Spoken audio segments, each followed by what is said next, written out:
నమస్కారం. Big debate ప్రత్యేక చర్చ కార్యక్రమానికి స్వాగతం. నిన్నటిదాకా కామన్గా 50% పెంపు ఉంటుందనుకున్నటువంటి పార్లమెంటు సీట్ల పెంపు ఒక్కసారిగా ఎంపీలకు పంపించినటువంటి 131వ రాజ్యాంగ సవరణ డ్రాఫ్ట్ బిల్లు చూసిన తర్వాత 2011 సెన్సస్ ప్రకారమే చేయబోతున్నారన్నది స్పష్టంగా అర్థమవుతున్నది.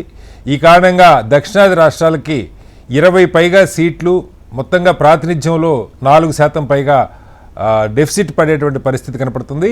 మహిళా రిజర్వేషన్కి, డీలిమిటేషన్కి, సీట్ల పెంపుకి ఒకదానికొకటి సంబంధం ఏమాత్రం లేని అంశాలన్నీ కలగలిపి మహిళా రిజర్వేషన్స్ చాటున డీలిమిటేషన్ చేసుకోవాలి, ఉత్తరాది రాష్ట్రాలకి భారీగా స్థానాలు పెంచే వ్యూహంలో కేంద్ర ప్రభుత్వాన్ని ప్రతిపక్షాలు విమర్శిస్తున్నాయి. రేపు పార్లమెంటు ప్రారంభం కాబోతుంది. ఇదే అంశాల మీద చర్చ కోసం ఏం జరగబోతున్న దాని మీద ఇవాళ బిగ్ డిబేట్లో ప్రత్యేక చర్చను చెప్పడం. చర్చలో మనతో పాటు చలసాని శ్రీనివాస్ గారు, సీనియర్ విశ్లేషకులు, ఆంధ్రప్రదేశ్ ప్రత్యేక హోదా సాధన సమితి కన్వీనర్ వారు మనతో ఉన్నారు. అలాగే డాక్టర్ తులసిరెడ్డి గారు, కాంగ్రెస్ పార్టీ ఏపీ సీనియర్ నాయకులు ఉన్నారు. అలాగే పూడి తిరుపతిరావు గారు, బీజేపీ సీనియర్ నాయకులు ఉన్నారు. అలాగే వైసీపీ నుంచి బొట్ల రామారావు గారు ఉన్నారు. మరి కాసేపట్లో మల్లెల లింగారెడ్డి గారు, తెలుగుదేశం పార్టీ నాయకులు కూడా మనతో జాయిన్ అవుతారు. ముందుగా శ్రీనివాస్ గారు నమస్కారం. నమస్కారం అండి సార్. చాలా రోజుల నుంచి ఇది ఒక చర్చ నడుస్తూ ఉంది, ఏదో చేయబోతున్నారు, సీట్లు పెంచుతారంట. అయితే ముందు నుంచి పెద్ద దీని మీద వ్యతిరేకత రాకుండా 50% కామన్గా పెంచుతారని ఒక ఇది, అది చేసినా కూడా నష్టమని చాలామంది మాట్లాడుతున్నారు. పాత నష్టం కంటిన్యూ అవుద్దని మాట్లాడుతున్నారు. గతంలో జరిగిన నష్టం మళ్ళీ కంటిన్యూ చేస్తున్నారు. ఇప్పుడు దానికంటే ఇంకా పెద్ద ఎత్తున నష్టం జరిగే రీతిలో, దక్షిణాది ప్రాతినిధ్యాన్ని తగ్గించే రీతిలో, దేశ ఆర్థికాభివృద్ధికి ఇతోధికంగా తోడ్పడుతున్న ఈ రాష్ట్రాలు జనాభాని నియంత్రించి జాతీయ లక్ష్యాన్ని సాధించి దేశ ఆర్థికాభివృద్ధి జీడిపిలో దాదాపు 50-52% దక్షిణాది రాష్ట్రాల నుంచి వస్తుందని చెప్తున్నారు. ఇలాంటి పరిస్థితున్నటువంటి రాష్ట్రాలకి ఇది ఒక పనిష్మెంట్ అనుకోవాలా? కేంద్రం ఎందుకు మహిళా రిజర్వేషన్కి, సీట్ల పెంపుకి లింక్ పెడుతుంది? మహిళలకు రిజర్వేషన్ కల్పించడానికి వీలుగా సీట్ల పెంపు అని చెప్పి చెప్తా ఉన్నారు. ఎలా అర్థం చేసుకోవాలి? ఏం జరగబోతుంది దీంట్లో? మన అందరికీ తెలుగు జాతి బిడ్డలు ఉన్న వాళ్ళకి, ఈ ఇండియన్ సిటిజన్స్ ఉన్న మన ద్రావిడులు ఎవరైతే ఉన్నారో అందరికీ కూడా నేను ఒక విజ్ఞప్తి చేస్తాను. ఆత్మగౌరవం, హక్కుల విషయంలో ఇవాళ కనుక స్పందించకపోతే, ఎందుకంటే మొత్తం ఇక జీవితంలో శాశ్వతంగా భావితరాలని స్లేవరీలోకి నెట్టి ఒక దారుణమైన పరిస్థితి. ఎందుకంటే ఆల్రెడీ విభజన హామీలు అమలు చేయకుండా పార్లమెంట్ ఇచ్చిన దాన్ని నమ్మకద్రోహం చేశారు. ఇప్పుడు ఇవాళ ఇది సమస్య. నేను ఒక్కటి చాలా చెప్తానండి. పార్లమెంట్ లో పెట్టిన బిల్లు మీరు చూశారు కదా, సరే మళ్ళీ ఎందుకు చెప్పడం చూపిస్తుంది. కానీ అది చూస్తే ఎలాంటి పరిస్థితి అంటే, దాంట్లో చాలా తెలివిగా పెట్టారు. ఏది మన బడ్జెట్ లో పోలవరాన్ని 8వ పాయింట్ లో పెట్టి అడుగుని ఎక్కడో 135 ఫీట్కి పెట్టి డెడ్ స్టోరేజ్ పెట్టామని దొడ్డిదాన్ని పెట్టినట్టు, అది మన ఆంధ్రప్రదేశ్ వాళ్ళ దేశాన్ని మొత్తం మోసం చేసినట్టు మీరు అన్నట్లు రైట్లీ పాయింటెడ్ ఒకటి వాళ్ళు తీసుకొచ్చి మహిళలు వెనకమాల కొంగుచాటును దాక్కుంటారు కదా, ధైర్యం లేనాళ్ళు 50 ఇంచులు ఆ విధంగా పెట్టినట్టు అనిపిస్తుంది నాకు. ఎందుకంటేనండి మొన్నటి నుంచి రేవంత్ రెడ్డి గారు మాట్లాడుతా అంటే దాంట్లో టెక్నికల్ గా రీజనింగ్ లేదు. ఆయన పెట్టింది ఒక మోడల్ గా మాట్లాడుతున్నారు. కానీ అక్కడ మనకి 50% పెంచి వాళ్ళకి 50% పెంచితే టెక్నికల్ గా అదే పర్సంటేజ్ ప్రపోర్షన్ కొనసాగుతుంది. కానీ వాళ్ళ పాపులేషన్ ఎక్కువ మంది ఎంపీలు అవుతారనేది ఉంది. బట్ టెక్నికల్ గా డిఫరెన్స్ లేదు. మనకు మొన్న ఏం దొంగ లీకులు ఏమి ఇచ్చారు? దొంగ లీకులు అంటున్నాను. ఒరిజినల్ లీకులు అయితే ఏమి ఇచ్చారు? నీ 50% అనగానే నేను కూడా ఇది మంచిదని ఏదో 1% అన్న వాళ్ళకి క్రోనీ క్యాపిటలిస్టులు అందరికీ కనీసం దక్షిణాది అంటే ఇలా మోసం చేరేమనుకున్నాను. కానీ ఇవాళ బిల్లు పార్లమెంట్ లో పెట్టి ఇవాళ ఏది మహిళా వెనకమాల దాక్కున్నట్టు పెట్టి ఇవాళ ఇంత దుర్మార్గం చేస్తుంటే ఇవాళ రేవంత్ రెడ్డి గారు లేఖ రాశారు. ముఖ్యంగా దక్షిణాది అందరు ముఖ్యమంత్రులకి, రంగస్వామి గారు పాపం చిన్న రాష్ట్రం మంచిగా ఇబ్బంది లేదు అని నేను ఇవాళ విజయన్ గారు కానీ రమేష్ చెంచాల గారు కూడా స్పందించారు. వాట్అవుట్ మేబీ. అలాగే సిద్ధరామయ్య, మన పెందయ్య విజయన్ గౌడ్ గారు, నా తెలుగు బిడ్డ, తోటి తెలుగు బిడ్డ దక్షిణామూర్తి గారు అబ్బాయి స్టాలిన్ గారు అందరూ స్పందిస్తే, దక్షిణాదిని స్పందించింది కేవలం ఆంధ్రప్రదేశ్ ప్రభుత్వం. ప్రతిపక్ష నాయకుడు కూడా అంతే. నేను ప్రభుత్వానికి ఒక దాంట్లో ఎందుకంటే కూటమిలో ఉన్నాడు. ప్రతిపక్ష నాయకుడికి ఏమైంది? అందరికీ ఎందుకు ఆదాని గారు లేకపోతే మోడీ గారు, షా గారు అంటే భయం ఎందుకంటే నాకు అర్థం కాదు. తమ హక్కులు అన్నామలయ్య అనే వ్యక్తి ఉన్నాడు. వాళ్ళ హిందీ ఎందుకంటే చూసి నేర్చుకుందాం. యడ్యూరప్ప గారు ఉన్నారు, రెస్పెక్ట్ యడ్యూరప్ప గారు. అన్నామలయ్య గారు ఏమన్నారు? హిందీ నేను చేస్తానంటే ఎస్, నా హిందీ నేను ఒప్పుకోను, కావాలంటే నా తమిళాన్ని పెట్టుకోవాలి, జాతీయ అనుసంధాన దమ్ము ఉన్నాడు. ఆ దమ్ము ఇక్కడ ఏమైపోయింది నాయకులకి? ఇక్కడ బీజేపీ నాయకులు దమ్ము ఉన్న తమిళ బిడ్డ, నా ద్రవిడ బిడ్డ అలాగే యడ్యూరప్పగా తీసి పడేశారు. వాళ్ళని పెట్టండి. ఉమ్. నేను ఒక బీజేపీకి సంబంధించిన ఇద్దరిని తీసి పడేశారు. కరెక్ట్, మీరు కరెక్ట్ గా చెప్పారు. యడియూరప్ప గారు సీట్లో లేరు, అన్నామలై కూడా సీట్ ఇవ్వాలి. ఆ నమ్మ కన్నడ ಒಂದು గిల్ల కన్నడ కనుక ఒక్కసారి కనుక మారిస్తే దాని మీద హిందీ రుద్దితో ఒప్పుకోమన్నాం. నా రవిని తీసుకెళ్లి పక్కన పడేశారు. ఇవాళ నేను అడుగుతాను, గౌరవ ముఖ్యమంత్రిగా ఆంధ్రప్రదేశ్ లో ఉన్న వీరికి మాట్లాడుతూ ఉన్నాను. మిగతా తెలుగు అంతా 13 కోట్ల మంది తెలుగు జాతిలో 12.5 కోట్ల మంది ఇక్కడ దక్షిణాది ఉంటున్నారు. నేను ఒక తెలుగు జాతి బిడ్డగా నేనే మిమ్మల్ని వెళ్ళి గల్లా పట్టుకోమంటలే లాస్ట్ టైం లాగా. నేను మీరు వెళ్ళి ఇక్కడ ఆకాంక్షలు చెప్పండి. ఇంత మీరు ఆల్రెడీ ప్రత్యేక విభజన హామీలకి ఇవ్వకుండా నమ్మక ద్రోహం చేస్తున్నారు. ఇది కూడా చేస్తే అన్యాయం జరుగుతుంది, దుర్మార్గం జరుగుతుంది, అది చేయండి ఇది చేయండి అని చెప్పి గౌరవంగా అడగమంటున్నాను. నేనేం మిగతా వాళ్ళ గౌరవంగా అడగాల్సిన పరిస్థితి ఉంది. లేదంటే కనుక ఏకపాల గౌరవ ప్రతిపక్ష నాయకుడు జగన్మోహన్ రెడ్డి గారు కూడా ముఖ్యంగా మేము నిలదీసేదేంటి, ఇవాళ ముఖ్యమంత్రిని నిలదీయాలి. ఎందుకంటే అధికారులు ఉన్నారు 78% ఆయన అడగాలి. పోనీ వాళ్ళకి బ్యాస్టర్స్ ఉన్నా అడగమంటున్నాం. ప్రతిపక్ష నాయకులకి ఏమైంది? తూతూ మంత్రంగా కాదు కదా. ఇవాళ మిగతా కాంగ్రెస్ పార్టీ ఉంది, వామపక్షాలు రేపు ఎల్లుండి కాకినాడ సభలు ఉన్నాయి. కానీ నేను చెప్తున్నాను ఎందుకని జరగట్లేదు. ఇవాళ కనుక అయితే స్లావరీలోకి నేను చెప్తాను. నాకు ఆశ్చర్యం కాదు శ్రీనివాస్ గారు, నాకు ఆశ్చర్యం నిజంగా. దాదాపు నెల 2 నెలల నుంచి 50% అని ఒక మీరు చెప్పిన దొంగ లీకులో మరొకటో వదిలి ఈవెన్ కేంద్ర మంత్రులు కూడా కిషన్ రెడ్డి గారు, బండి సంజయ్ గారితో సహా ఏ రకంగా న్యాయం జరిగింది చెప్పండి, అప్పుడున్న 24% ఇప్పుడు ఉంటుంది కదా, ఈ భాష మాట్లాడి ఒక్కసారిగా నిన్న 2011 సెన్సస్ ప్రకారం చెప్పటం అంటే వెన్నుపోటు కాదా పూర్తిగా? అంటే దక్షిణాదిలో చావదొచ్చిన వాళ్ళు అనుకోవాలా, మాట్లాడలేరు అనుకోవడం ఏంటండి? అంతే కదండి. ఎక్కడ కనపడదు. నేను బాధ పెడితే వాళ్ళు బాధ కలుగుతుంది. కానీ నేను అడుగుతున్నాను నా భాష గురించి, నా రాష్ట్ర హక్కుల గురించి మాట్లాడకుండా అంతిమంగా ఒకటి చెప్తాను. తెలంగాణ మిత్రులు రేవంత్ రెడ్డి గారు కూడా బడాబాయ్ చోటాబాయ్ అంటున్నారు. వాళ్ళు గట్టికెందుకు మాట్లాడి తెలియదు. తెలంగాణ ₹1 కోటి బడ్జెట్ లో రైల్వే బడ్జెట్ లో పెంచి రికార్డు బడ్జెట్ అంటే పేపర్లు వేసుకుని చప్పట్లు తెచ్చుకున్నారండి. గౌరవులు బండి సంజయ్ గారు, కిషన్ రెడ్డి గారు, రేవంత్ రెడ్డి గారు, కేటీఆర్ గారు, హరీష్ రావు గారు, ఆర్ఎస్ ప్రవీణ్ కుమార్ గారు జనం ఈళ్ళు తిట్టుకుంటారు. బయటికి వెళ్ళి అసలు మీకు నాశనం అయిపోతున్నాయి. తెలంగాణ గత 2-3 సంవత్సరాల నుంచి ఆ 2 రాష్ట్రాలకి 1,20,000 కోట్లు ఇచ్చారు. తెలంగాణకు 10,700 కోట్లు ఇచ్చారు. అధికారికంగా రికార్డ్స్ ఇస్తున్నానని చెప్తున్నా సరే with due respect to honourable chief minister of Telangana Revanth Reddy గారు అండ్ అపోజిషన్ లీడర్స్ కేసీఆర్ గారు, లేకపోతే కేటీఆర్ గారిని, హరీష్ రావు గారు కానీ why are not concentrating on this. ఇవాళ దాన్ని అలసిగా తీసుకున్నారు. ఇవాళ తీసుకొచ్చి మొత్తం నెత్తి మీద రుద్దబోతున్నారు. మాట్లాడితే దేశభక్తి అంటే దేశభక్తి ఏం మాకు లేదా? దేశభక్తి హిందూ మతం ఏం కాదా? వెంకటేశ్వర స్వామి భక్తులు కాదు. ఇది డైవర్ట్ చేయకుండా చూడమని చెప్పి కోరుకున్నాను. ఓకే, మళ్ళీ వస్తాను సార్ మీ దగ్గర. తులసిరెడ్డి గారు, ఇండియా కూటమి సమావేశమైంది. ఖర్గే గారు ఒక ప్రకటన అయితే చేశారు. డీలిమిటేషన్ బిల్లుకు వ్యతిరేకంగా మేము ఓటు వేస్తామని చెప్పారు. బహుశా ఎన్డీఏ మిత్రపక్షాలు ఎన్ని కలిసి వస్తే ఎన్ని కలిసి రావో అర్థం కానటువంటి పరిస్థితి. ఎందుకంటే ఇది ఒక సెంటిమెంట్తో కలిపేసి ముడేశారు, మహిళా రిజర్వేషన్తో లింక్ వేశారు అవసరం లేకపోయినా. రెండవది, ఉత్తరాది రాష్ట్రాలకి ఇప్పుడు సమాజ్వాదీ పార్టీ, ఆర్జేడీ లాంటి పార్టీలు ఉంటే అక్కడ సీట్లు పెరుగుతున్న దాన్ని వద్దని వాళ్ళు అనలేని పరిస్థితి. వాళ్ళకి వస్తే రావు సీట్ల సంగతి తర్వాత. కానీ దక్షిణాదిలో కూడా మనం గమనిస్తే ఇప్పుడు ఒరిస్సాకి తగ్గుతున్నాయి, కానీ అక్కడ బీజేపీ ప్రభుత్వం వచ్చి కూర్చుంది. ఒక బెంగాల్ తప్ప గట్టిగా తమిళనాడు, బెంగాల్, కేరళ ఈ రాష్ట్రాలు, సౌత్లో ఉన్న రాష్ట్రాలు, సౌత్ బయట ఒక బెంగాల్ తప్ప పెద్ద రాష్ట్రాలు ఏవి దీనికి మద్దతు పలకడానికి ఏ మేరకు ఆ పార్టీలు సిద్ధమవుతాయో తెలియదు. అయినా కూడా 2/3 మెజార్టీ కావాలి, 363 కావాలి. ఇప్పుడు 70 సీట్లు, ఆ 70 మంది ఎంపీలు, లోక్సభ సభ్యులు ఏ రకంగా మద్దతు ఇస్తారు? ఇది పాస్ అయ్యే బిల్లేనా, లేకపోతే దీన్ని ఒక సాగ్గా చూపించి పెద్ద ఎత్తున రేపు మహిళా రిజర్వేషన్ ఆపేశారని చెప్పుకోవడానికి కుట్ర అనుకోవాలా? నాకు ఇంతవరకు క్లారిటీ రాలేదు. ఇక్కడ 4 అంశాలు. 1 సంఖ్య పెంపు, 2 సరిహద్దులు, 3 రిజర్వేషన్లు. రిజర్వేషన్లు ఎస్సీ ఎస్టీ రిజర్వేషన్లు, మహిళా రిజర్వేషన్స్. అంటే ఓవరాల్ గా 4 అంశాలకు సంబంధించి ఇప్పటికీ నాకు పూర్తిగా నేను మీకే క్లారిటీ రాలేదంటే అంత ఆశ్చర్యంగా ఉంది విషయం. ఇక్కడ నేనేమనుకుంటానంటే ఇంతవరకు సంఖ్యకు సంబంధించి ఇది మాక్సిమం వచ్చేసి 850, అంటే రాష్ట్రాలకు 815, కేంద్ర పాలిత ప్రాంతాలకు 835. అది ఒక గరిష్ట ఫిగర్ పెట్టి మిగతాది వచ్చేసి ఉడికి ఆ గరిష్ట ఫిగర్ కోసం అంటే ఇప్పుడు 550 ఫిగర్ ఉంది, 543 మనం ఉండేది.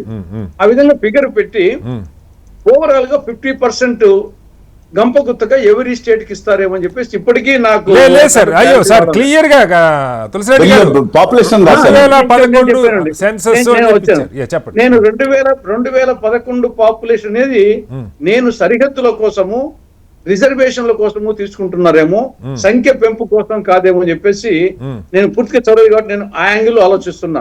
సంఖ్య పెంపు కోసం వచ్చేసి గంపగుత్తగా చేసి 50%, తర్వాత పెంచినాక ఇప్పుడు ఆంధ్రప్రదేశ్ కు 25 ప్లస్ ఒక 18-38 వచ్చాయనుకోండి, ఆ 38 ఏ విధంగా వచ్చానప్పుడు దానికి 2011 పాపులేషన్ తీసుకుంటారు.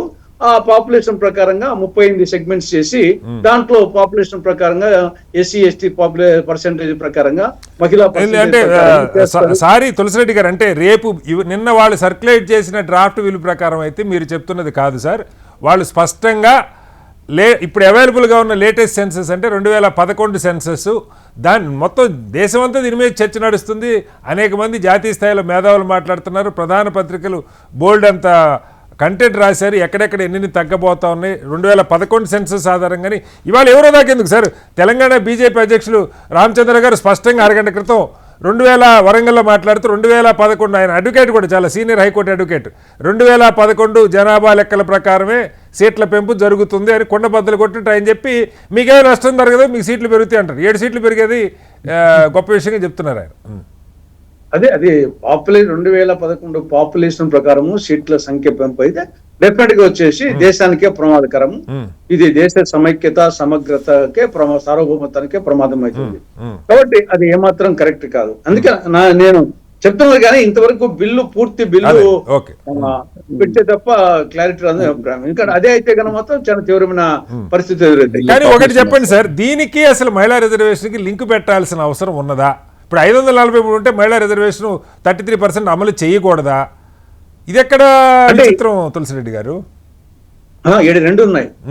543లో 33% పెట్టడమా, లేకుంటే 850లో 33% పెట్టడమా అన్నప్పుడు మనము 543 వరకే మనం డీలిమిటేషన్ సంఖ్య పెంపుకు పోకుండా ఉన్నప్పుడు 543 ఓకే చేసుకోవచ్చు కదా. దానికి మనం వచ్చేసి మళ్ళీ ఇప్పుడు 543 చేసినా గానీ మళ్ళీ వచ్చేసి 850 అన్నప్పుడు మళ్ళీ ఆ ప్రకారంగా పోవాల్సిందే కదా.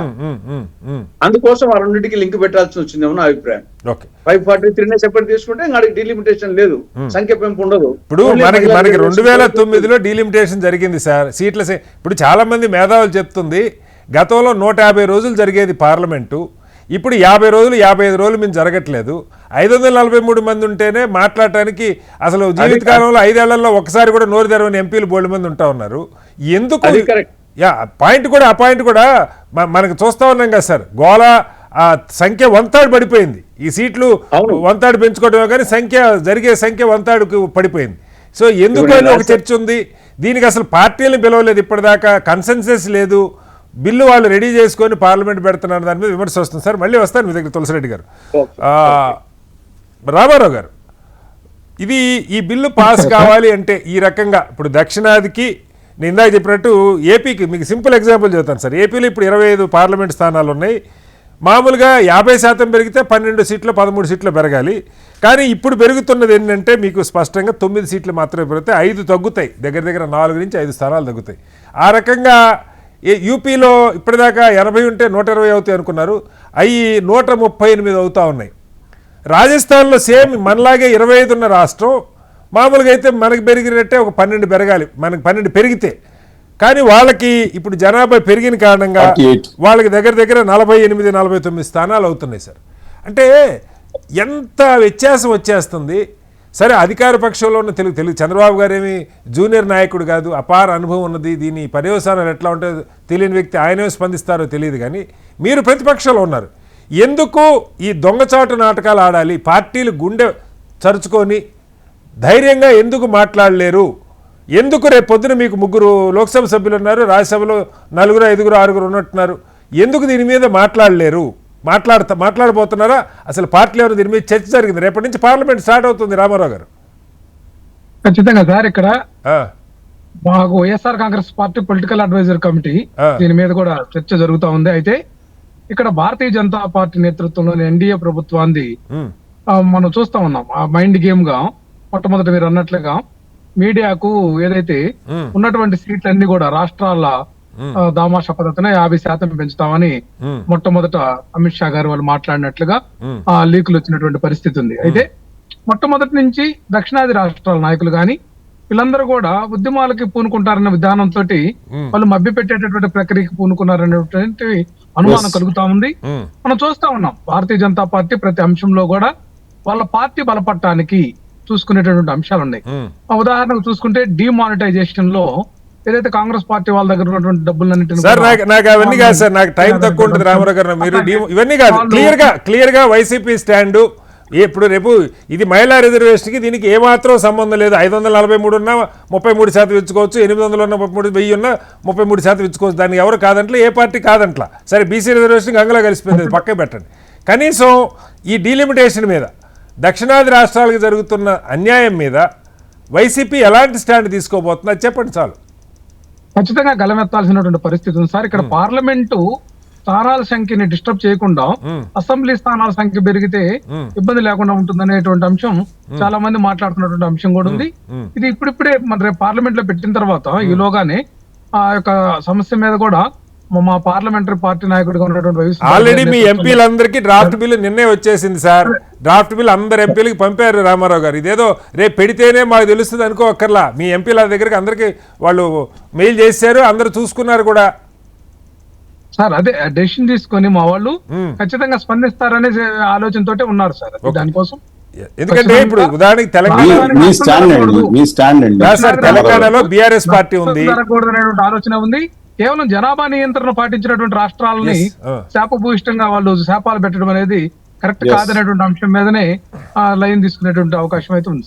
ఇప్పుడు మాట్లాడకపోతే సార్, ఇప్పుడు మీరు గమనిస్తా ఉన్నారు, కేంద్రంలో ఎవరన్నా ఉండి దక్షిణాది సీట్లతో అసలు అవసరం లేదు, ఇలా మొత్తం ఈడిస్తే 100 సీట్లు ఆడ మనకి 600-700 ఉంటాయి, ఏం కాదు. ఇప్పుడు 65 పెరగాలి, 50% అయితే ఇప్పుడు 40-42 పెరుగుతున్నాయి, 10 సీట్లు ఇంకా తగ్గుతున్నాయి మన ప్రాతినిధ్యం. ఇప్పుడు దాకా 24% ఉన్నది 20%కు 21%కు పడిపోతూ ఉంది.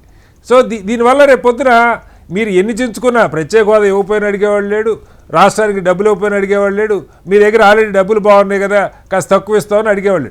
మాట్లాడతారా లేదా, చరిత్రలో ఏ సైడ్ నిలబడతారన్నది మీ ఇష్టం రామారావు గారు. తిరుపతిరావు గారు. అవును సార్, ఇక్కడ డీలిమిటేషన్ అనేటువంటి ప్రక్రియకి స్పష్టంగా ఈ రోజు వరకు కూడా భారతీయ జనతా పార్టీ చూసాం కదా సార్. గత 10 సంవత్సరాలకు ఎప్పటి నుంచి స్టార్ట్ అవుతుంది డీలిమిటేషన్ ప్రక్రియ అని అనేక మార్లు వైసీపీ సభ్యులు కానీ మిగతా పార్టీలు అడిగినా కూడా స్పష్టమైన సమాధానం లేకుండా దాటవేసిన పరిస్థితి ఉంది. ఇటువంటి పరిస్థితుల్లో మరి వాళ్ళు డీలిమిటేషన్ ని మళ్ళా జమిలి ఎన్నికలను కూడా బూచిగా చూపించి గందరగోళమైనటువంటి విధానంలో తీసుకుని పోయి వాళ్ళకి కావాల్సినటువంటి పనిని చక్కబెట్టుకోవడానికి ప్రయత్నం చేస్తున్నటువంటి ఆలోచన అయితే మాత్రం ప్రజలందరూ కూడా దాని మీద చర్చలో జరుగుతుంది. ఏదేమైనా సరే దక్షిణాది రాష్ట్రాల నాయకత్వం మాత్రం స్పందించాల్సినటువంటి ఆవశ్యకత. దక్షిణాది రాష్ట్రాల నాయకత్వంలో మీ నాయకుడు కూడా కీలకమైన నాయకుడే సార్, కాదని ఎవరు అంటారు. స్టాండ్ ఉండాలి రామారావు గారు, 40% వచ్చి స్పష్టంగా చెప్పాలి మీరు. రైట్, ఓకే, ఖచ్చితంగా సార్. దయచేసి ఒకసారి తర్వాత కాదండి, మళ్ళీ ఇస్తాను సార్. తిరుపతిరావు గారు, ఒక అంశం చెప్పండి సార్. ఈ మభ్య పెట్టుకోవద్దు, ఒకళ్ళనొకళ్ళు మోసం చేసుకోవద్దు. అసలు మహిళా రిజర్వేషన్కి డీలిమిటేషన్కి ఏమన్నా సంబంధం ఉన్నదా? ఇప్పుడున్న 543లో రేపు 29వ సంవత్సరం 2029 జనరల్ ఎలక్షన్కి అందులో 1/3 అంటే 181 సీట్లు కంఫర్ట్గా మహిళలకు ఇచ్చేయండి. బీసీల సంగతి సరే ఎత్తి పక్కకేయండి, బీసీలకు ఇస్తారా అట్లాగా ఆ చర్చ లేదు. ఎస్సీ ఎస్టీలకి ఎలాగో అందులో వాటా ఇచ్చుకోవచ్చు. దీనికి సీట్ల పెంపుకి ఎందుకు లింక్ పెడుతున్నారు? నంబర్ 1 దానికి ఆన్సర్ చెప్పండి, మిగతా అడుగుతాం. చెప్పండి. మీరు ఒక విషయాన్ని విస్మరించి నాకు ఈ ప్రశ్న వేశారని చెప్పేసి నేను ముందుగా మిమ్మల్ని పాయింట్అవుట్ చేస్తాను. చెప్పండి, ఏం విస్మరించానో చెప్పండి. 2023 ఈ మహిళా రిజర్వేషన్లకు సంబంధించి కేంద్రంలో రాజ్యాంగ సవరణ జరిగేటప్పుడే 2021 సెన్సెస్ జరగలేదు, ఇది జరిగిన తర్వాత 29 నుండి ఇంప్లిమెంట్ అవుతుంది అని చెప్పేసి. అంటే 26 సెన్సెస్ ప్రకారం జరగాలి, మీరు 2011 ప్రకారం ఎందుకు వెళ్తున్నారు? వినండి సార్, చెప్పండి. వినండి ఎందుకు వెళ్తున్నారని అంటే మీరు చెప్పినటువంటి 2009లో జరిగినటువంటి నియోజకవర్గాల పునర్విభజన సంఖ్య సంబంధించి కూడా ఆనాటి ప్రభుత్వం 2001వ సంవత్సరం సెన్సెస్ ప్రకారం తీసుకోవాలి, 1975 సెన్సెస్ ప్రకారం తీసుకుంటారు. 71 క్షమించాలి. అంటే ఇవాళ తీసుకుంటున్నది ఏంటంటే, ఎందుకు మీరు 2026 అంటే ఇవాళ జరుగుతున్నటువంటి జనాభా లెక్కల ప్రక్రియ అనేది పూర్తి కావడానికి సమయం పడుతుంది. ఆ పూర్తయిన తర్వాత 29 నుండి ఇంప్లిమెంట్ చేయడానికి అవసరమైనటువంటి సమయం అనేది ఉండదు అన్నటువంటి ఏకైక కారణం. సార్ మీరు అట్లా కాదు తిరుపతిరావు గారు, తెలంగాణలో మీరు పరిపాలిస్తున్న బీహార్లో మీ నితీష్ కుమార్ గారు 6 నెలల్లో మొత్తం జనగణన చేసి అవతలేశారు. మీరు ఇప్పుడు జనగణన చేయటానికి మీరు అందులో వాళ్ళ డిజిటల్ మోడ్లో చేస్తున్నామంటూ దశాబ్దాల పాటు సంవత్సరాల తరబడి ఎందుకు పడుతుంది చెప్పండి? శ్రీనివాస్ గారు, ఒక రాష్ట్రం చేసింది అనేసి అంటే దాన్ని నేను విస్మరించాల్సిన పని లేదు, మీరు విస్మరించాలి. జాతీయ స్థాయిలో ఉన్నటువంటి అన్ని ప్రాంతాల్లో సమగ్రమైనటువంటి జనాభా లెక్కల సేకరణ జరగాలి అనేసి అంటే దానికి కొంత సమయం పడుతుంది. మీరు డిజిటల్ చేస్తే అంతమంది డిజిటల్ చేస్తున్నారా? చేయలేరు కదా. కాదండి, మీకు అప్డేట్ మొత్తం ల్యాప్టాప్లు ఇచ్చి ఐప్యాడ్లు ఇచ్చి పంపిస్తారు. శ్రీనివాస్ గారు, నన్ను మాట్లాడిస్తే నేను ఏదైనా చెప్పగలను. చెప్పండి. వైసీపీ కూడా ఆల్రెడీ పార్లమెంట్ లో మేము మద్దతు ఇస్తున్నామని చెప్పేసి ప్రకటించిన తర్వాత ఇవాళ మా సోదరులు ఏదో రామారావు గారు మళ్ళీ పునరాలోచనలో ఉందని చెప్పారు. అందరూ వ్యతిరేకభావంతోనే మాట్లాడుతున్నారు కాబట్టి నేను మాట్లాడేటప్పుడు నాకు మాట్లాడేవాడిని, నాకు సమయం. నేను చెప్పేది ఏంటంటే, జనాభా లెక్కలకు సంబంధించి ఎప్పుడుకు పూర్తవుతుంది, ఎప్పటికి పూర్తి చేసి ఆ తర్వాత ప్రక్రియకు అవసరమైనటువంటి సమయాభావం వలన ఇవాళ ఈ నిర్ణయం తీసుకోవాలి. మీరు అసలు ఏం చెప్తున్నారు? అసలు దానికి దీనికి సంబంధం ఏమంటారు మీరు? ఆ రోజు బిల్లులోనే ఉంటే ఇప్పుడు కొత్తగా మళ్ళీ ఆ పాట పాడాల్సిన పని లేదు. నేను జనాభా లెక్కలకి దానికి సంబంధం లేదనలేదు సార్. డీలిమిటేషన్ కి మహిళా రిజర్వేషన్ కి సంబంధం లేదన్నాను. ఫర్ యువర్ ఇన్ఫర్మేషన్, డీలిమిటేషన్ కి మహిళా రిజర్వేషన్ కి సంబంధం లేదంటున్నాను. 29లో ఇంప్లిమెంట్ చేద్దాం అన్నటువంటి బిల్లులోనే దానికి సంబంధించిన అంశం ఉండేటప్పుడు ఇవాళ డీలిమిటేషన్ కూడా వచ్చేటప్పుడు ఆ రోజు కూడా డీలిమిటేషన్ ప్రస్తావన లేకుండా ఉందంటారా? లేదు. అందులో 23 మహిళా బిల్లు మీరు కావాలంటే నెక్స్ట్ రౌండ్ కి మీరు తీసుకొని చూడండి, ఎక్కడ డీలిమిటేషన్ ప్రస్తావన లేదు. 2023లో మీ ప్రభుత్వ హయాంలో మీరు పాస్ చేసిన ఈ విమెన్ రిజర్వేషన్ బిల్ ఏదైతే ఉందో దానిలో ఎక్కడ డీలిమిటేషన్ గొడవ ఊసే లేదు. కావాలంటే చెక్ చేసుకోండి, సెన్సస్ డేటా అని ఉంది. రాబోయే జనాభా లెక్కల ఆధారంగా అనేసి దాని అర్థం ఏమవుతుందండి? డీలిమిటేషన్ కాకపోతే ఎట్లా అవుతుంది? ఇప్పుడు 21లో కోవిడ్ వల్ల జనాభా లెక్కల ప్రక్రియ పూర్తి అవ్వలేదు, అది పూర్తి 29లో చేస్తామని సరే దాని అర్థం ఏంటని, దానికి విధంగా ఉండాలా అని అడుగుతున్నాను నేను. కాబట్టి ఇవాళ కూడా ఆ సమయం సరిపోదు కాబట్టి 2011 లెక్కలు ఎప్పుడో 71 లెక్కలు తీసుకోలేదే, 81 తీసుకోలేదే, లేదా 91 తీసుకోలేదే. ఏమండి 2002లో వాజ్పేయి గారు, వినండి సార్, వాజ్పేయి గారు ప్రధానిగా ఉన్నప్పుడు కూడా ఈ సీట్ల పెంపు అన్నది ఫ్రీజ్ ఉంది. 76లో ఇందిరాగాంధీ హయాంలో ఫ్రీజ్ పెట్టి 25 ఏళ్ళు పెట్టారు. ఆ పెట్టిన పర్పస్ ఏంటంటే ఈ ఉత్తరాది దక్షిణాది గొడవ రాకూడదు, జనాభా నియంత్రణ పాటించిన రాష్ట్రాలకి అన్యాయం చేయకూడదు అన్న ఉద్దేశంలో ఆ రోజు ఇందిరాగాంధీ గారు పెట్టిన దాన్నే వాజ్పేయి గారు 2001లో కంటిన్యూ చేస్తూ ఇంకొక 25 ఏళ్ల దాకా ఈ సీట్ల పెంపు ఉండొద్దు ఫ్రీజ్ పెట్టారు. ఎందుకు పెట్టిన ఒకే ఒక్క రీజను, దక్షిణాది రాష్ట్రాలకు అన్యాయం జరగకూడదు. అపారంగా వీళ్ళు కష్టపడి జనాన్ని నియంత్రించారు, జనాభా నియంత్రణ, అలాగే సంపద పెంచారు, దేశానికి కంట్రిబ్యూట్ చేస్తున్న వాళ్ళకి ప్రాతినిధ్యం తగ్గకూడదు అన్నది కారణం. ఈ ఫెడరల్ స్ట్రక్చర్లో దాన్ని గౌరవించుకుందాం అనుకున్నారు. మీరు ఇవాళ తేనె తుట్టి కదుపుతున్నారు. ఒక్క విషయం శ్రీనివాసరావు గారు, 2021 మా పూజ్యులైనటువంటి వాజ్పేయి గారు ఇదంతా కరెక్టే. 21 నుండి ఇవాళ 2.5 దశాబ్దాల తర్వాత కూడా ప్రభుత్వం తాలూకా పాలసీల్లో ప్రజల తాలూకా ఆలోచన మేరకు ఇవాళ చంద్రబాబు నాయుడు గారు ఒక విషయం చెప్పారు, 2 కాదు 3 కనండి అని చెప్పారు. అంటే ఆ రోజు చంద్రబాబు నాయుడు గారు వ్యతిరేకించారా? 1996లో చంద్రబాబు నాయుడు గారు మీరు కనేదాకా కూడా ఆగట్లేదు కదా సార్, కని పెంచుకుందాం అంటే మీరు కనేదాకా కూడా ఆగట్లా. చంద్రబాబు నాయుడు గారా మార్పులు ఎప్పుడు ఒకే మోత పద్ధతిలో ఉంటామని అనుకుంటే అది ఎవరు ఏం చెప్పలేరు. ఆ రోజు ఉన్నటువంటి భారతదేశం తాలూకా పరిస్థితి వేరు, ఈ రోజు ఉన్నటువంటి భారతదేశం తాలూకా పరిస్థితి వేరు. ఇవాళ ఉన్నటువంటి సిచ్యుయేషన్ వేరు, ఆవాళ ఉన్నటువంటి సిచ్యుయేషన్ వేరు, ఆవాళ ఉన్నటువంటి రాజకీయ పరిజ్ఞానం వేరు, ఇవాళ ఉన్నటువంటి రాజకీయ పరిజ్ఞానం వేరు. చంద్రబాబు గారు కాదు కానీ మీరు బీజేపీ నాయకులు సార్. మోడీ కాదు సార్, మోడీ గారిని తిరుపతిరావు గారు నేను ముందే చెప్తాను, నన్ను మాట్లాడిస్తే మిమ్మల్నే మాట్లాడిస్తాను. మోడీ గారిని ప్రకటన చేయమని, జనాభా పెంచమని. చట్టసభల్లో సశాస్త్రీయమైనటువంటి అన్ని ప్రాంతాలకి ప్రాతినిధ్యం ఉన్నటువంటి చర్చలు జరగాలి అనేసి అంటే డీలిమిటేషన్ అనేది ఇవాళ భారతీయ జనతా పార్టీ పెట్టింది కాదు, లేకపోతే కాంగ్రెస్ పార్టీ పెట్టింది కాదు. నిన్న కాకపోతే మనం జరుపుకున్నటువంటి అంబేద్కర్ గారి ఆధ్వర్యంలో రచింపబడినటువంటి రాజ్యాంగంలో ఉన్నటువంటి ఒక విషయాన్ని వాళ్ళు ఎందుకు అని ప్రశ్నిస్తున్నాం మేము అనుకో. కాబట్టి దీంట్లో ఉన్నటువంటి ఒకటి దక్షిణాది తగ్గుతాయా పెరుగుతాయా సహేతుమైనటువంటిదే. నేను దక్షిణాది వాడిని తగ్గితే నాకు ఒక అసంతృప్తి ఉంటుంది, కానీ రేపు పెట్టబోయే బిల్లులో గాని ఆమోదించబడే బిల్లులో గాని ఏదైనా అటువంటి ఉన్నట్టయితే ఈ దక్షిణాది రాష్ట్రాల్లో ఉన్నటువంటి 170-80 మంది పార్లమెంట్ సభ్యులు ఉన్నారు. పార్లమెంట్ లోనో ఇర్రెస్పెక్టివ్ ఆఫ్ పార్టీ అక్కడ మాట్లాడడానికి అవకాశం ఉన్నటువంటి, అంటే ఏదైతే మాకు సపోర్ట్ చేసే వాళ్ళందరూ కాదు కదా దక్షిణాదిలో. దక్షిణాదిలో ఉన్నటువంటి మెజారిటీ పార్లమెంట్ సభ్యులు మమ్మల్ని సపోర్ట్ చేయట్లా, అపోజ్ చేస్తున్నటువంటి వ్యక్తులే. మరి అటువంటి వాళ్ళు ఉండేటప్పుడు అక్కడ మాట్లాడతారు కదా.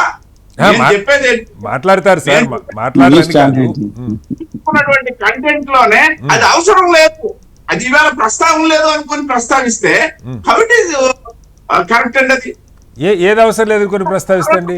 దాని ఆధారంగానే ఇవాళ కూడా చేయాల్సి వచ్చింది. ఎందుకు ముందుకు చేయాల్సి వచ్చింది? ఏం ఆధారం చేయాలనేసి అంటే ఆధారం మమ్మల్ని ఏమన్నా ఇవాళ ఇంకా మేము 2250 లోపే ఉన్నాం. 300 ఉన్నటువంటి వ్యక్తులు మేము. మీకు 2011 చేయాలంటే ఆ రోజు కూడా డేటా రెడీ ఉంది కదా సార్. 23లో కూడా 2011 సెన్సస్ డేటా ఉంది కదా, అప్పుడు ఎందుకు చేయలేదు? నేను అదే చెప్పాను కదా దానికి సమాధానం మీకు. అక్కడ దగ్గరలోనే మనం జనాభా లెక్కల ప్రక్రియ పూర్తి చేయగలం అన్నటువంటి ఒక భావంతో ఆ రోజు జరిగింది. ఇవాళ చెయ్యలేకపోతున్నాం అన్నటువంటి ఒక ఆలోచనతో 2011 తీసుకున్నాం మనం. 2001 తీసుకోలేదు, లేకపోతే గతంలో 71 తీసుకుంటే నష్టం లేదు సార్. 2011 తీసుకుంటేనే దక్షిణాది రాష్ట్రాలకి నష్టం, మీరు గమనించాలి. అన్ని ఇంకా మీకు ఒక విషయం చెప్తాను నేను, చెప్పండి. ఇవాళ గతంలో అయితే మా ప్రాతినిధ్యం కర్ణాటకకే పరిమితమైనటువంటి పరిస్థితి నుండి ఇవాళ రేపు జరగబోయే తమిళనాడులో కూడా మా ప్రాతినిధ్యం పెరుగుతున్నటువంటి తరుణంలో మా వరకైతే దక్షిణాది ఉత్తరాది అనేది ఏమీ లేదు. భారతదేశము, ఇండియా, ఇది ప్రాతిపదికగానే ఏం చేసిన Bharatiya Janata Party. India is a union of states sir. ఇది ఫెడరల్ ప్రభుత్వం. ఫెడరల్ ప్రభుత్వం మర్చిపోతున్నారు మీరు. ఫెడరల్ ప్రభుత్వం అది మర్చిపోతున్నారు. ఒకసారి మళ్ళీ వస్తాను మీ దగ్గరికి. శ్రీనివాస్ గారు, స్పష్టంగా వారు చెప్తున్నది సెన్సస్ డీలిమిటేషను అన్ని కలగాపులగం చేసేసి, సెన్సస్కి డీలిమిటేషన్కి సంబంధం లేదు.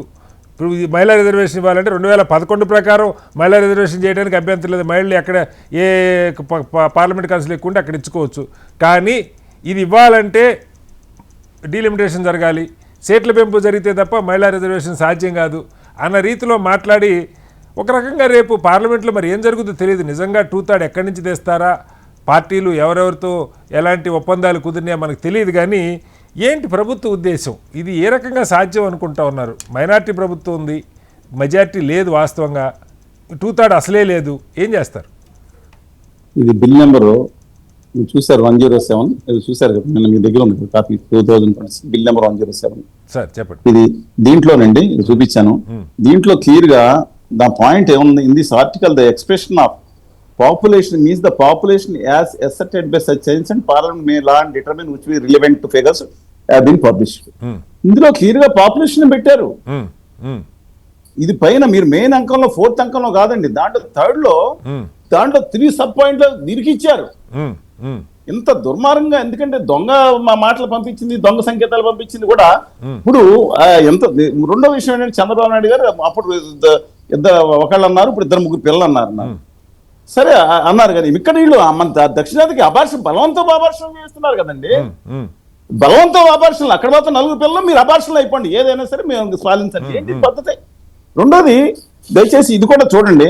ఇదిగోండి ఈ మ్యాప్, ఇది Yes. ఈ మొత్తం పెరిగేదంతా కూడా ఆ కాషాయం రంగులో ఉన్న స్టేట్స్ క్లియర్ మొత్తం క్లియర్ క్లియర్ గా మొత్తం అండి. ఉత్తరప్రదేశ్, బీహార్ కూడా బీజేపీ ఇప్పుడు రాజస్థాన్ పక్కన మేము పాలించేది. రాజస్థాన్, మధ్యప్రదేశ్, మహారాష్ట్ర కూడా మేజర్ పార్టీ. అవును. ఇప్పుడు ఆంధ్రప్రదేశ్ లో మేజర్ పార్టీ కాదు.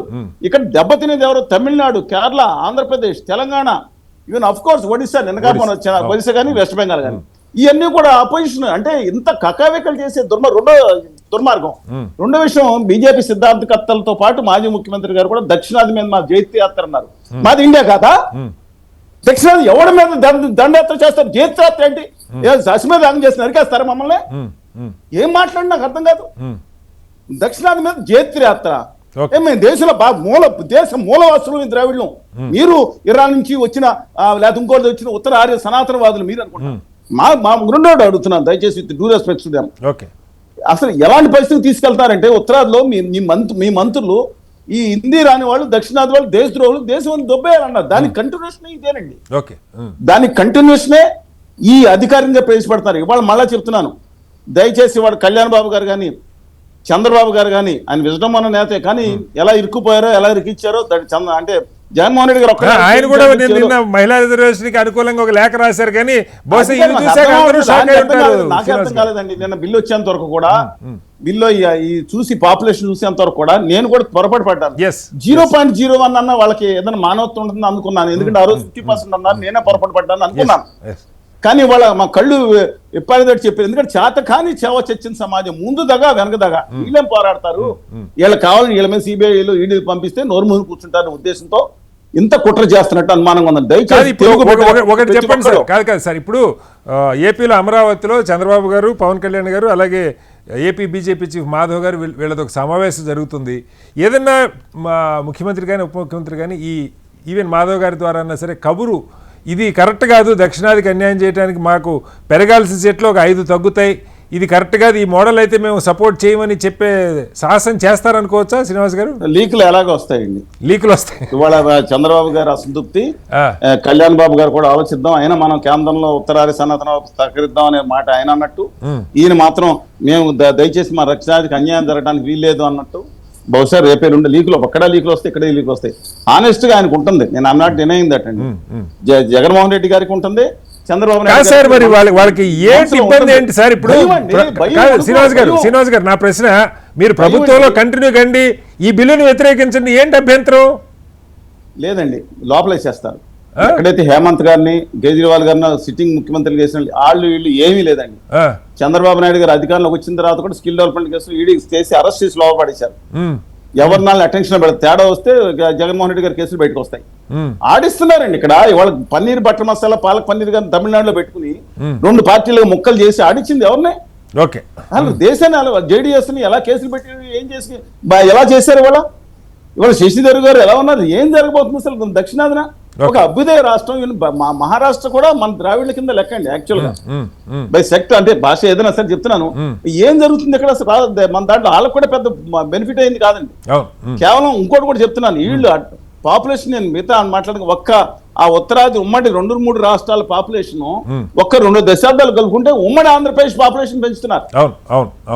ఉమ్మడి ఆంధ్రప్రదేశ్ పాపులేషన్ వాళ్ళు 2 దశాబ్దాల్లో వాళ్ళు పెంచుతున్నారు. తప్ప నేను అన్నాం. కానీ మాకేంటండి ఇంత ఇది? మాకు మీరు స్ట్రిక్ట్ ఇంపోజిషన్స్ చేస్తారు మా మీద, మీరు లేకపోతే దానికి లింక్డ్ ఏది అభివృద్ధికి లింక్డ్ గా నిధులు ఇస్తామప్పుడు తగ్గించేశారు. మొదట ఏం చెప్పారు తెలుసండి? చాలా కేర్ఫుల్ గా అబ్జర్వ్ చేయండి. 1991 మీ రాష్ట్రాలకు నిధులు రావాలంటే మేము చెప్పినట్టు మీరు పాపులేషన్ కంట్రోల్ చేయాలి, మీకు తాయిలాలు ఇస్తున్నాం. ఆ తాయిలాలు ఏది పావుల బేడ తాయిలాలు తీసుకుని ఇప్పుడు 100 రూపాయలతో సహా జీవితాలు కోల్పోతాం అనమాట. మోసపూరితంగా చేశారు. దీంట్లో ఇవాళ నేను చెప్తాను, ఖర్గే గారు కాంగ్రెస్ కి కాదండి, ఇవాళ తెలుగు జాతిలో పుట్టిన ప్రతి ఒక్కళ్ళు 13 కోట్ల మంది తెలుగు వాళ్ళు ఒక్కళ్ళు కూడా దీని మీద స్పందించకపోతే తరతరాలకి చేసిన జాతి ద్రోహులు కింద గుర్తుండిపోతారు. వాళ్ళు రేవంత్ రెడ్డి గారు లేఖ రాశారు. మిగతా 4 ముఖ్యమంత్రులు వాక్యం మీద ఏక మాట మీద ఉన్నారు. ఆంధ్రప్రదేశ్ లో ప్రజలు కూడా చూస్తున్నారు. నిధులు ఇచ్చేది లేదు, పాడు లేదు, నెత్తి మీద అప్పులతో మీరు కట్టుకుని సావండి అంటున్నారు. షుగర్ కోటింగ్ తప్ప లేదు. ఏదో మా గడ్కరీ గారు అంటే ధన్యవాదాలు, అది కూడా అప్పులతో టోల్ గేట్లు పెట్టుకున్నారు. నేను ఒకటి కోరుకున్నాను, దయచేసి my humble request to each and everyone from Andhra Pradesh and Telangana, Telugu బిడ్డల పార్టీలు పక్కన పెట్టండి. అన్నమల్ల గారు, రెడ్డి ఉరప్ప గారు, లేదా మా బండారు దత్తాత్రేయ గారు, వీళ్ళందరూ మా తెలుగు బిడ్డలు కదా. నేను అందుకని అడుగుతున్నా, మీరందరూ పార్టీలు పక్కన పెట్టి తెలుగు జాతి బిడ్డలైతే గనక ఈ ఆత్మగౌరవాన్ని హక్కుల్ని కాపాడుకునేటట్లయితే గనక దయచేసి ఒక్కటిగా నిలబడి వాళ్ళు మారుతారు. Right right sir. తులసిరెడ్డి గారు, నిజంగా అంటే ఒక ప్రయత్నం, ఇప్పుడు మీరు వ్యతిరేకంగా ఓటేయటమే కాకుండా ఈ బిల్లు పాస్ కాకుండా చూడాల్సిన అవసరం నిజంగా దక్షిణాదిలో ఉన్న ప్రతి పార్టీకి ప్రతి నాయకుడికి ఉంది. ఏ మేరకు కాంగ్రెస్ పార్టీ చీలికలు రాకుండా, ఇప్పుడు ఆర్జేడీ మీతో ఉంది, సమాజ్వాదీ పార్టీ మీతో ఉంది, మరి వాళ్ళకి అక్కడ పెరుగుతాయి, అయ్యా ఇది మీ వేలుతో మీ కన్ను పడవటం అని చెప్పి మీ పార్టీ అంటే ప్రభుత్వానికి బిల్లు వీగిపోతే సరే రాజకీయంగా ప్రచారం చేసుకోవచ్చు, ఒక రకంగా నష్టం. కనీసం ఈ బిల్లు వీగిపోద్ది, 2/3 మెజార్టీ రాదు అని ఆశించడానికి కావాల్సిన కసరత్తన్నే ఏమైనా చేయగలుగుతున్నారా? ఇండియా కూటమి పార్టీని నిలుపుకోగలుగుతారా? నాకు సందేహమే. తులసిరెడ్డి గారు, అంటే ఇప్పుడు నేను యాక్చువల్గా ఇంతవరకు వచ్చేసి నేను స్టిల్ గంపగుత్తగానికి యాంగిల్లో ఉన్నాను. కానీ ఇప్పుడు మీరు చెప్పిన దాన్ని బట్టి చూస్తే ఇది చాలా ప్రమాదము. ఇది కేవలము సౌత్ నార్త్ అని కాదు, ఈ దేశ సమైక్యత సమగ్రతకే విఘాతం అవుతుంది, ఆఖరికి దేశ విభజనకు దారితీస్తుంది. కాబట్టి ఇది ఖచ్చితంగా విఘ్నత కలిగిన ప్రతి భారతీయుడు, నార్త్ ఇండియా వాడు కానీ సౌత్ ఇండియా వాడు కానీ ఎవరు కానీ దేశ విభజన జరిగిన తర్వాత అది ఆ స్థాయికి పోతుంది వచ్చేసి.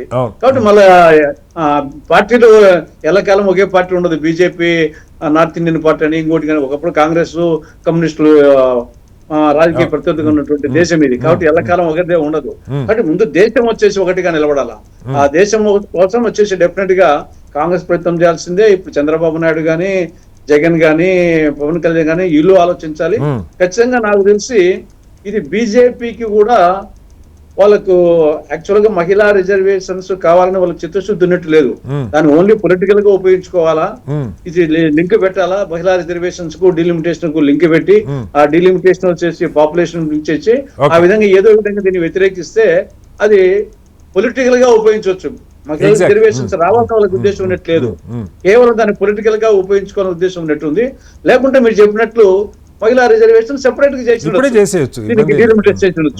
కాబట్టి వాళ్ళ ఉద్దేశం వాళ్ళకే దీన్ని పాస్ కావాలన్నట్లేదు. బహుశా నేను లోక్సభలో రాజ్యసభలో బలాబలాలు చూస్తే ఇది రాజ్యాంగ సవరణ 131 రాజ్యాంగ సవరణ అయ్యే పరిస్థితి కనిపించినట్టు నాకు అనిపిస్తుంది. ఓకే, రామారావు గారు ఒక చిన్న ఎగ్జాంపుల్ చెప్తే, ఇప్పుడు తెలంగాణ జీడిపి 16 లక్షల కోట్లు సార్, ఇక్కడ ఉన్న ఎంపీలు 17 మంది, యూపీ జీడిపి 30 లక్షల కోట్లు, తెలంగాణకి డబల్ కూడా లేదు, ఏపీ కంటే కూడా డబల్ కూడా ఉండదు, 30 లక్షల కోట్లు.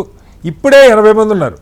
మన జీడిపిలో అంటే మనం దేశానికి కంట్రిబ్యూట్ చేస్తున్న దానిలో జస్ట్ 2 చేస్తున్న రాష్ట్రానికి ఆల్రెడీ 4 రెట్లు సీట్లు ఉన్నాయి. రేపు 6 రెట్లు సీట్లు కాబోతున్నాయి సార్, 138 కాబోతున్నాయి ఈ లెక్క ప్రకారం. ఒక్క యూపీ ఇప్పటికే యూపీ వస్తే చాలు దేశంలో రాజకీయం మారిపోద్దన్న పరిస్థితి ఉంది. రేపు ఈ రాష్ట్రాల సీట్లేమో ఉన్నదానికంటే వీటి ప్రాతినిధ్యం తగ్గబోతా ఉంది. పార్టీలు బలమైన పార్టీలు ఏపీలో మీకు సీట్లు తక్కువ కావచ్చు కానీ 40% ప్రజలకు మీరు రిప్రజెంట్ చేస్తూ ఉన్నారు, మీకు 40% ఓట్లు వచ్చినాయి. ఆ గొంతు విప్పకపోతే దొందే ఇద్దరు, ఒకళ్ళు ప్రత్యక్షంగా ఒకళ్ళు పరోక్షంగా బీజేపీ దగ్గర ఉన్నారన్న మాట రాజకీయంగా మీకు కూడా మంచిది కాదు. స్పష్టంగా చెప్పగలుగుతారా? రేపు మీరేదో దాటేస్తే ఉపయోగం లేదు రామారావు గారు, పార్లమెంట్ అయిన తర్వాత పాలకు పాలు నీళ్ళకి నీళ్లు బయటకు వస్తుంది. ఏం చెప్తారు? ఇక్కడ ఖచ్చితంగా దక్షిణాది రాష్ట్రాలకు ఇబ్బందికరమైనటువంటి అంశం కనిపిస్తోంది సార్. మీరు చెప్పేటువంటి అంశం కూడా అది బేరీ చేసుకుంటే ఖచ్చితంగా సీట్లు తగ్గేటటువంటి దానికి ఈ జనాభా ప్రాతిపదికన తీసుకున్నటువంటి అంశం కారణభూతం అవుతా ఉంది. ఏదైనా సరే ఇక్కడ మనం మొట్టమొదటి నుంచి ఊహిస్తున్నట్లుగానే ఉంది. అట్లాగే ఉత్తరాది రాష్ట్రాలకు సంబంధించి ఇప్పటికే వాళ్ళకి ఇచ్చేటటువంటి ప్రాధాన్యత కేంద్ర ప్రభుత్వంలో దక్షిణాది రాష్ట్రాలకు లేశం మాత్రం కూడా లేనటువంటి పరిస్థితి మనకి బడ్జెట్ కేటాయింపులో కనిపిస్తుంది, మనకి రావాల్సినటువంటి వాటాల్లో గాని ప్రాజెక్టులో గాని కనిపిస్తుంది. ఇది సవతి తల్లి ప్రేమలాగా ఉన్నటువంటి పరిస్థితులు ఉన్నాయి. ఇది భారతీయ జనతా పార్టీ వాళ్ళు కానీ ఎన్డీఏ కానీ, ఇప్పుడు ఎన్డీఏ కూటమిలో ఉన్నటువంటి మనకి ఆంధ్రప్రదేశ్కి వస్తే తెలుగుదేశం పార్టీ, జనసేన పార్టీ వాళ్ళు కూడా స్పందించాలి. అట్లాగే మా పార్టీ తరఫున కూడా మా నాయకుడు కూడా స్పందించేదానికి కూడా కార్యాచరణ తీసుకోవాలనేటువంటి దాని మీద మేము కోరుతా ఉన్నాం. ఖచ్చితంగా దక్షిణాది రాష్ట్రాల్లో నాయకత్వం బలపడకుండా ఉండేటటువంటి పరిస్థితికి మరలా వస్తుంది. ఎందుకంటే మొట్టమొదటి నుంచి కూడా దక్షిణాది రాష్ట్రాల యొక్క నాయకత్వం చాలా బలమైనటువంటి నాయకత్వాలు ఉన్నటువంటి పరిస్థితుల్లో నేడు బలహీనమైనటువంటి విధానాలు ఉండి కేంద్ర ప్రభుత్వంలో మనము దక్షిణాది రాష్ట్రాల యొక్క మాట మరింత బలహీనపడేటువంటి అవకాశాలు ఇప్పుడున్నటువంటి 131 రాజ్యాంగ సవరణ ద్వారా డీలిమిటేషన్ ప్రక్రియకి పూనుకున్నటువంటి ఆ యొక్క సూచనలు అయితే ఆ యొక్క విధానం అయితే మాత్రం ఖచ్చితంగా మన దక్షిణాది రాష్ట్రాలకు గొడ్డలు పెట్టుగా మారేటటువంటి అవకాశం అయితే ఉంది. ఖచ్చితంగా దీన్ని ప్రతి ఒక్కరు కూడా స్పందించాల్సినటువంటి ఆవశ్యకత ఉంది. ప్రజల్లో కూడా ఈ విషయం ఇంకా కూడా పూర్తిగా ప్రజలకు కూడా తెలియనటువంటి పరిస్థితి. అదే సార్ 2 నెలలకు 50% అనేది ఉంది. అందరు నాయకులు కూడా ఆ మాటలే చెప్పారు కాబట్టి మీడియా గానీ అంతా అదే ఫోకస్ అయ్యి ఉంది. ఇది ఆల్ ఆఫ్ సడన్ తీసుకొచ్చినటువంటి విషయం. దీన్ని కేంద్ర ప్రభుత్వం కూడా ఒక అవకాశం ఇవ్వాలి. ప్రజల్లో చర్చ జరగాలి, మేధావుల్లో చర్చ జరగాలి, అసెంబ్లీలో కూడా చర్చ జరిగే విధంగా వాళ్ళు ఒక ప్రజాస్వామ్య బద్ధంగా కనుక వ్యవహరించకపోతే ఖచ్చితంగా ఇది ఒక రెవల్యూషన్ వచ్చి పెద్దలు తులసిరెడ్డి గారు అన్నట్లు దేశ విభజనకు కూడా ఆ యొక్క డిమాండ్ కూడా వచ్చేటటువంటి అవకాశం అయితే ఉందండి. ఓకే, తిరుపతిరావు గారు, ఇవేవి రాకూడదు, నిజంగా మహిళా రిజర్వేషన్ అమలు కావాలి. గతంలో యూపీ హయాంలో 2013లో ఒకసారి పెట్టారు. అప్పుడు జరిగింది ఏంటంటే ఎస్పీ బీఎస్పీ లాంటి పార్టీలు, ఆర్జేడీ లాంటి పార్టీలు బీసీల సంగతి ఏంటని వాళ్ళు అటు తిరిగారు. బీజేపీ కూడా కొంత దానికి సహకరించలేదు. ఆ రోజు బిల్లు ఆగిపోయింది. కానీ నింద ఎవరి మీద పడిందంటే కాంగ్రెస్ మీద పడింది. వీళ్ళకి ఇవ్వటం ఇష్టం లేక ఇట్లా పెట్టారు అని. ఇప్పుడు రేపు నిజంగా మీరు మహిళా రిజర్వేషన్ అమలు చేయాలనుకుంటే మీరు 2023లో పెట్టినప్పుడే 2011 సెన్సస్ ప్రకారం చేయొచ్చని పెట్టొచ్చు.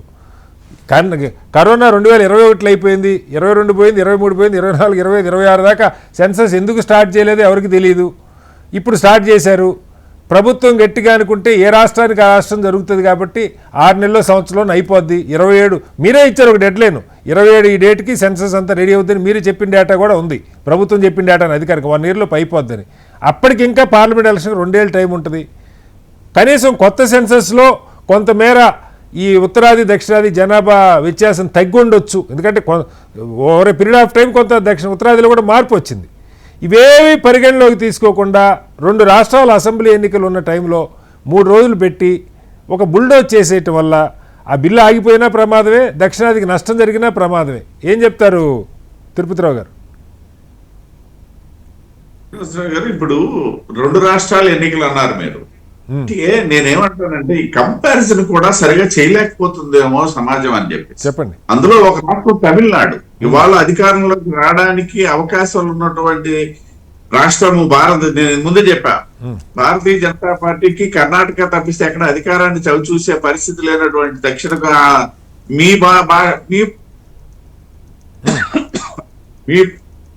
భాషణ ప్రకారమే తీసుకుంటే ఇవాళ అధికారంలోకి రావడానికి ఊవిళ్ళు కొడుతున్నాం, ప్రయత్నం చేస్తున్నాం. అక్కడ ముందుకెళ్తున్నటువంటి తరుణంలో మరి వెస్ట్ బెంగాల్ వదిలేసేయండి, పోనీ అది నార్త్ కింద తీసుకుందాం. ఎందుకంటే చేస్తారు, అది కూడా కరెక్ట్ కాదు కదా ఆ వాదన కూడా.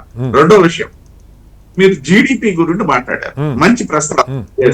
Telangana GDP versus Uttar Pradesh GDP మీరు కంపేర్ చేసి ప్రస్తావన ఇదే నిజమైనప్పుడు ఇవాళ భారతదేశం దేశం మొత్తం కాకుండా మాకు మా తాలూకా మాతృ సంస్థ అఖండ భారత్ అంటది. ఇవాళ కూడా ఎక్కడో ఉన్నటువంటి దగ్గర నుండి పాకిస్తాన్ దగ్గర నుండి ఇవన్నీ కలిపి చూపించినటువంటి మా చిత్రపటాలు మా వెనకుంటాయి మా మాతృ సంస్థ కార్యాలయాల్లో. మీరు చూడండి కావాలండి. మనం కలిపేసుకుండాల్సింది పాకిస్తాన్ వదిలేశారు. ఆపరేషన్ సింధూర్ లో కలిపేసుకుని ఉంటే పోయేది, అబ్రప్ట్ గా ఆపేశారని కూడా విమర్శ ఉంది. ఇప్పటికీ దాన్ని మేము ఆ పటాన్ని పట్టుకొని వేలాడుతున్నాం అనేసి అంటే ఆలోచన ఉండబట్టి లేకపోతే మేము తీసేస్తాం, మాకేం పోయింది కాదు. నేను ఒక విషయం చెప్తా, ఇవాళ మీరు అన్నటువంటి పరిస్థితే కనుక ఉన్నట్టయితే ఉత్తరాది దక్షిణాది అనేసి అంటే ఇదే దక్షిణాదిలో ఉన్నటువంటి సరే నేను మళ్ళీ నార్త్ ఈస్టర్న్ స్టేట్స్ గురించి వాటి డెవలప్మెంట్ గురించి వాటిలో ఉన్నటువంటి ఆలోచన గురించి నేను మాట్లాడితే అది ఉత్తరాది అంటారు. మరి ఒక లక్షద్వీప్ ఉంది ఇక్కడ. లక్షద్వీప్కి సంబంధించి మారిషస్ తో వచ్చినటువంటి అభిప్రాయ భేదాల నేపథ్యంలో ఇవాళ లక్షద్వీప్ని ఏ విధంగా డెవలప్ చేసుకున్నాం, ఎందుకు చేయాలి మేము? నరేంద్ర మోడీ గారు ఉత్తరాది మంత్రి కదా, మనిషి కదా, మేము మా పార్టీ ఉత్తరాది పార్టీ కదా.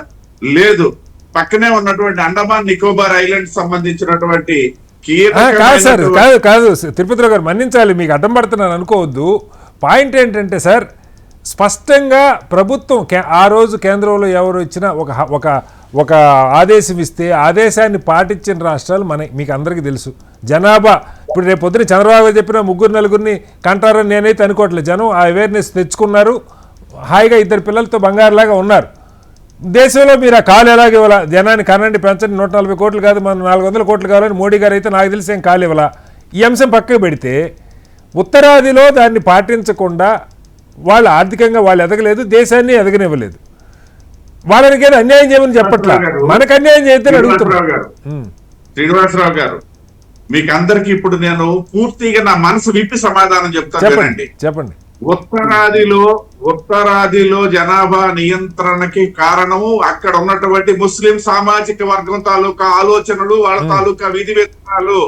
ఆ సామాజిక వర్గం ఎక్కడైతే దక్షిణాదిలో తక్కువగా ఉంది, ఎక్కువగా ఉన్నటువంటి ప్రాంతంలో, నేను కేరళలో 2 నెలల పాటు ఎన్నికలకు పనిచేసుకుని వచ్చినటువంటి వ్యక్తిని నేను చెప్తున్నా.